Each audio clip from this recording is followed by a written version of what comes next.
Republican Kentucky Senator Rand Paul joins me now. Senator, good evening. Good to have you with us today. Thank you. Your reaction. He says this is just a stunt and it's up to the committee who has jurisdiction, and you're not part of that committee. Well, I think it's actually more about substance than anything else. My concern is a little bit about transparency, but a lot about substance.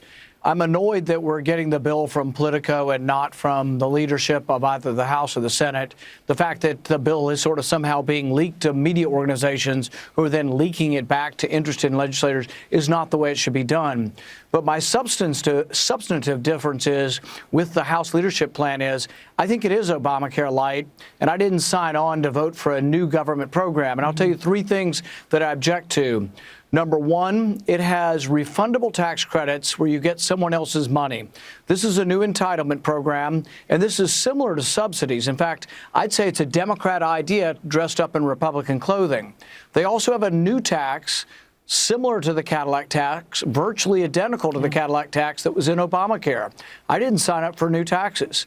And then the third thing is they have an individual mandate in there, and the individual mandate, instead of you paying a penalty to the government if you don't buy insurance, you have to pay a penalty to the insurance company.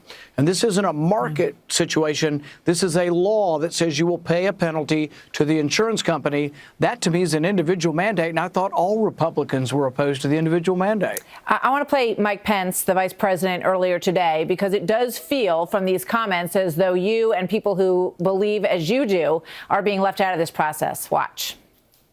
When can we expect to see the bill? Okay. The health care. Coming soon. Let's get some food by the end of the month. Yeah, I have to tell you, I'm just very grateful to Speaker Ryan, to Leader McConnell, the hard work that Dr. Price is doing in his new role, and that we expect in a matter of days, you're going to begin to see a very brisk pace of legislative activity.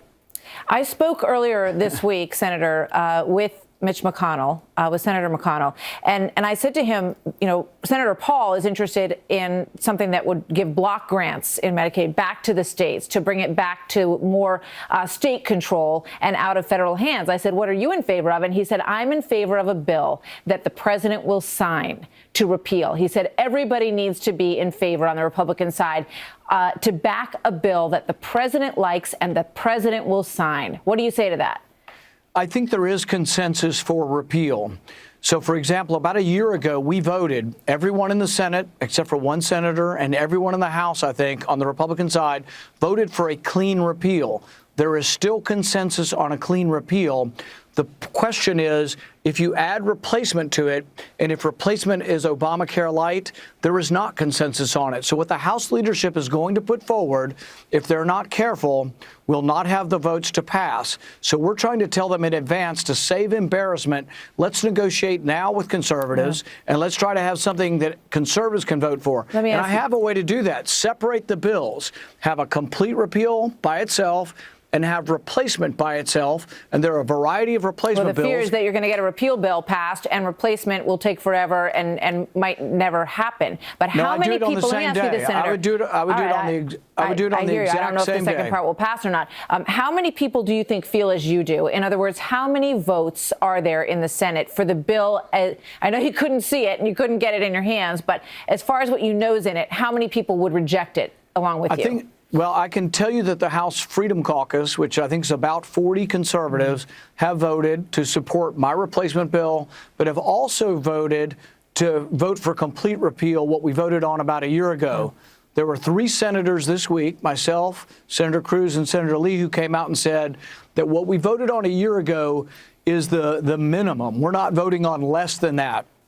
Now, they will have to judge, and everyone will have to judge, is the House leadership plan more or less than what we voted on in 2015? Yeah. That's the real key determinant here. But I would rather have the discussion now. My main goal in bringing this out, I want to find consensus to repeal Obamacare, but I don't want them giving us Obamacare light, because I think that's a problem, and I don't think it passes. Yeah. I think a lot of people share those concerns. Senator Paul, thank you very much. Good to have you here today. Thank you.